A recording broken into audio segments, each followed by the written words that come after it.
So the question is, what's affecting our sleep? Now, I'm not here to tell you that everything you're doing is wrong, because you know what, quite frankly, A, you won't listen to me, and B, it probably isn't right.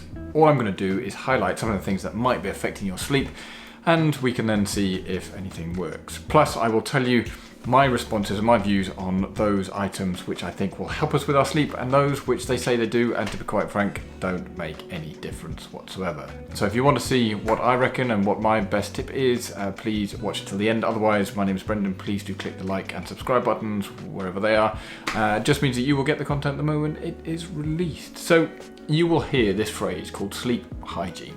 Sleep hygiene, what the friggin' hell does that mean? Sleep hygiene is all around creating the best environment for you to be able to sleep well. So like personal hygiene means that you don't stink. Sleep hygiene means that you sleep as well as you can do. Let's go with that. Many times what we do in life begins to disrupt our sleep patterns, and things like melatonin, which is produced by the body, is reduced, and therefore it affects the sleep. But do we know what affects the sleep so that we don't get cross? And when we get cross, we get tired, and when we get tired, we don't sleep, and then all of a sudden you end up getting into all sorts of pickles. So here are some of the key things that you should watch out for when trying to improve your sleep.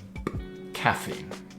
Now, in fact, probably quite apt. It's a bloody big mug, isn't it? It's got tea in it, ironically, but caffeine can affect your sleep.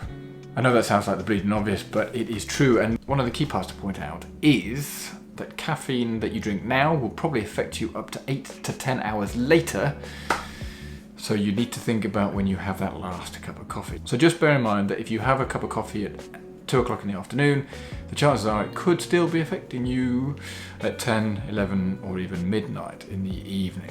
Something to think about as you go for that mid-afternoon pick-me-up. Also, just bear in mind that decaffeinated coffee has the best part of 30% of a full caffeine cup. So decaffeinated does not mean without caffeine. It just means less than. Also worth bearing in mind, because that's not what it says on the tin, or that's not at least what they advise us. So keep that one in mind too. Alcohol. It's Friday evening, and we all know that if you've had a really shit week, especially if it's been on lockdown and you've been homeschooling and battling with COVID, and you've been trying to do some work, and you've been trying to teach everybody, and you know, all that sort of good stuff, bad stuff, those challenges, the chances are you're going to want to have a drink. Cool, crack on. But just bear in mind that alcohol does affect sleep.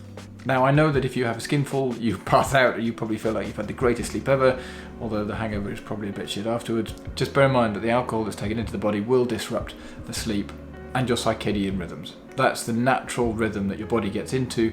So if you have less deep sleep and more interrupted sleep, it just means that your body doesn't quite recover as quickly, and therefore you just need to bear that in mind going forward. A bit like if you can get into a routine, that helps, but just bear in mind that maybe too many glasses of red wine might cause a bit of a headache and disrupt your sleep. That's not saying don't have it, just bear it in mind. So see what you think. Late eating. Now, this is an interesting one, because you can look on Instagram and you can look on Facebook and all that other good stuff around how people say don't eat after 4 o'clock and don't eat after 8 o'clock and all that sort of stuff. I think it's nonsense. I think eating late, depending on how you deal with that food, is more important. So for me, and my other half will tell me this, I will bitch and moan about feeling overly full and uncomfortable if I eat late and then pretty much do nothing but go to bed. So generally, that can affect your sleep, because your body is trying to deal with something whilst lying down. So peristalsis, the whole movement in the large intestine, just comes to a bit of a standstill because gravity isn't helping. It doesn't mean it doesn't continue, it just means that it slows down a bit. That makes me feel uncomfortable. And if I'm uncomfortable, I will moan, and if I moan, my other half gets cross. So it's probably best for me not to do that. One thing I would say is the timing of your meals also depends on the quality of that meal. So quality not in terms of an entire bag of Haribo, although that will taste bloody good. They come down after the sugar rush, might not be, but put that to one side. If you're having a balanced diet and you're eating good quality food, so calorie dense is not what you're taking in, and you're having nutrient dense, i.e. the foods that you're eating are full of nutrients, think the colour of the rainbow, so the more colourful, the more nutrients, then that can also help. But it's worth just bearing in mind and deciding what works for you. I know it doesn't work for me, but you know what, you might be lucky, and in that case, crack on. Exercising is also one of those things that you can have a look at to try and tire yourself out that will improve your sleep. Now, at this point, it's important to say that there are conflicting theories around whether it's bad to exercise late at night or whether it's good and helps you sleep. Research has recently shown that apparently exercising late can reduce the time it takes to sleep by 55%. Quite how they measure that, I'm not entirely sure. Personally, having been for a few runs over the last few years late at night, it's been quite nice to pound the pavements and get out when everybody else is sleeping, but it does take a little bit of time for the adrenaline to relax and dissipate from your body and just bring your heart rate down and get into a state of calm. So, the factors that might influence bad sleep, exercise might be one of those. But to be honest, it's going to be up to you, because I'm not going to sit here and preach, because what works for me isn't going to work for you. Contrary to what all of the influencers will tell you and all the shit that they try and push on Instagram and Facebook and all that other gubbins, the chances are, if you want to get fit, eat less and move more. Simplistic, I know, but don't buy into any of their fads, please. So what can we do to help try and improve our sleep? Now, some of these sound a little bit more counterintuitive than others, but the first one is, could we take a supplement? I mean, supplements are not really the answer, hence being the name supplement, i.e. they're meant to supplement what you're doing or be in addition to, not be the real cause, which is why whey protein is often one of those things that just ends up being the first thing that people buy when they want to get fit, when it should probably be the last thing. But anyway, that's putting the energy pyramid and calorie balances to one side. Taking melatonin might help. Please, whatever you do, if you're going to take any supplements and you're not quite sure what they do, get medical advice. For the love of God, I am not medically trained, far from it, but if you are thinking of trying some supplements, do consult with your GP or whoever it may be. Melatonin is a hormone that's found naturally in the body, and generally if you can increase production of it, it will help you fall into deeper sleep and get a better night's sleep. Conversely, if some of the things you're doing is reducing the production of melatonin, it will affect your sleep, which kind of makes sense. That's why alcohol and caffeine impact sleep, because it impacts the production of melatonin. So if you were to take a supplement, melatonin might be a good option. Please, as I did say before, make sure that you get appropriate advice. One of the things you could also do is maybe optimize your bedroom. Now, this is generally where the magic happens, so I will leave you to decide how you do it. But think about things like temperatures. Apparently 20 degrees centigrade is the optimum temperature to fall asleep, and it's generally thought that the right temperature can have a greater impact on sleep than noise, apparently. Although if the temperature is too hot, and this is from personal experience because we've got an electric blanket which has been amazing, although thankfully it splits in two halves, so I can have my side off and my other half can have hers on scalding hot. How she sleeps like that, I don't know, but the point is, if you get it right, it will definitely help you with your sleep. But again, it's a bit of trial and error. Having cool airflow might help, having the right temperature, having a blackout blinds and having a dark room, along with next to no noise if you can, then things that may help. Earplugs, eye masks, all that sort of good stuff. Check them out, give them a go. You're only going to find out what works if you try. Clear your mind. So clearing your mind, let's call it meditation. Have you found time just to contemplate? Sit there and just think, how can I just let go of all of today's nonsense? Now, I find that quite difficult. I've been trying to get into the habit of meditating on a regular basis for quite a while now. Even the app keeps telling me on the phone, find time to meditate. I was like, yeah, I'll do it later. It doesn't happen. Have a pre-sleep routine. Is it a question of relaxing through listening to music? Are you going to read a book? Are you going to begin to wind down? Are you going to begin to kind of let the thoughts of the day go? Are you potentially going to have a warm bath? They all may help in terms of getting you to a state of relaxation, and if the body is more relaxed, the chances are you're going to have a better night's sleep. Clearing your mind through a pre-sleep routine may help you get a better night's sleep. Now, this could be quite influential. Get comfortable. Apparently, we should change our pillows and mattresses every 5 to 8 years. Now, on the premise that of the bed, the pillow is probably the cheapest part out of the frame of the mattress, and the mattress is generally the most expensive part. Making sure you get the right one and a good one for you and your other half or whoever you sleep with, sounds bad, is really important. Having a good mattress, whether it be firm or soft or medium or whatever it might be, can make a real difference. How many times have you been to a hotel and slept like an absolute baby, come home and thought, oh, this is really difficult. Just goes to show that the mattress can be really, really important.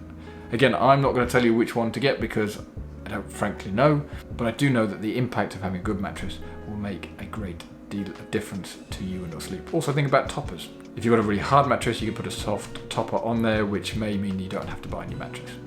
Worth having a look at. In addition to those, there are a couple of things that I've tried, and I'm going to tell you whether I think they're any good. So you will hear a lot around how you're meant to stop looking at computer screens and put your mobile phone away as you get in the evenings, because the blue light keeps the brain active and prevents it from winding down. So people say wear blue light blocking glasses, which ironically are yellow, which doesn't seem to make much sense to me. So I bought some. They're about £3 off Amazon or something, and I put them on, and sillily I had to put them over the top of these because I was trying to read at the time, and they're meant to block the light out. Did it work? I don't know. I mean, my eyes get quite tired through the day because I'm looking at the screen every day through work, but did it work through blocking out the blue light? To be confirmed. I mean, it is quite nice to wander around wearing them. I felt like I looked a bit like Bono, but did it work?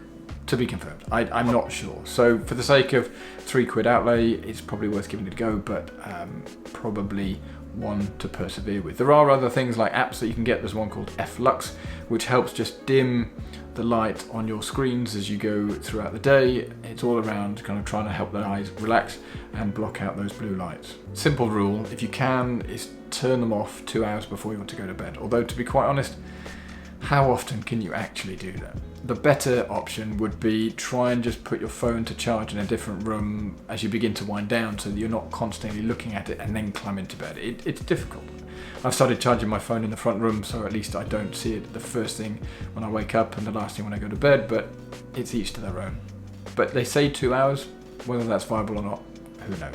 The other thing you can do is have a warm bath. To me, they were just a bit of a faff. My word, having a warm bath every evening felt like I was like 70 years old. But it does help the muscles relax, and if the muscles relax, then the body can unwind, and the body can then begin to produce the melatonin, and all of a sudden you get into a better or a zen state, which will hopefully give you a better night's sleep. I think they do help. I mean, you do feel a bit silly sometimes having a bath every evening, but it can help. Is it something that I built into my routine? No. People will tell you a good warm bath helps, and yes, I think it does, but it's not something that I'm going to be building in every day. I don't like it that much. Shifting your sleep pattern is another option, and that's all around setting the same time that you go to bed on and you wake up on, and this is meant to include the weekend. So if you're an early riser, should you be getting up at the same time of the weekend? The theory is yes. It just means that your body gets used to all of the sleep patterns. Well, we all know that if you've had a really busy week, you probably won't have a bit of a lie-in if the kids aren't running in and waking you up, or you've got time and space to do so. It is easier said than done, and I find that sometimes I'm running on fumes by the time I get to the end of the week, and Sunday is a day that I try and have a lie-in, although I'm notoriously bad at actually lying in, and when I'm awake I get up. It's just the way I am, because I don't want to waste the day, which is really infuriating to my other half. In terms of shifting the sleep pattern, if you're struggling to sleep, try just bringing it forward 15 minutes every evening. Can you get into bed 15 minutes earlier? Can you wake up 15 minutes earlier? Or whatever the challenge is. But that definitely does help. Getting into a rhythm and a routine gives you something to work towards. So I found that really useful. And then finally, I referenced it a bit earlier, the kind of the muscle relaxation or the mind switching off, and that's things through meditation and the apps. Headspace and Calm are the two that come to mind, and you hear many people saying that they're really helpful. And I think meditation on the whole is a really good habit to get into. I just haven't nailed it yet. So for me, the phone keeps telling me, find time to meditate, find time to clear your head, find time to just take stock of the day. And I haven't managed to build it in. Don't know whether to do it in the morning or whether to do it in the evening and help wind down, but I do have friends who swear by it and say it's actually really bloody good. So that may help you get a better night's sleep. And that's kind of it. They're things that affect our sleep, things that you can do and stuff that I've tried. The one that made me chuckle the most was wearing the yellow glasses. I thought they looked really cool, but maybe I look really stupid. Perhaps I'll put a photo up and you can decide for yourselves. But let me know what you think. As ever, my name is Brendan. This is my channel. If you do like what you've heard, please do nudge the like button and also click subscribe. That would really help promote the video, but also mean that you will get the content the moment it is released. With that, as it is getting on, It's 7 o'clock in the evening on a Friday. I'm probably not going to have a warm bath. I'm probably going to have some alcohol. I'm probably going to look at the mobile just before I go to bed. So with that, I have no idea whether I'm going to have a good night's sleep. But I've given you some ideas to hopefully improve your sleep, and I will see you in the next video. Cheers.